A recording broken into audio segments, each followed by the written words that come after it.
راستای محصول شرکت نکتا ترکیه.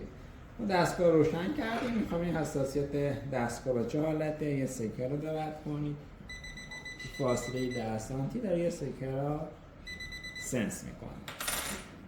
حلقه علنگو طلا رو میبریم براش، قشنگ تو فاصله 30 سانت 40 سانت داره سنس میکنه.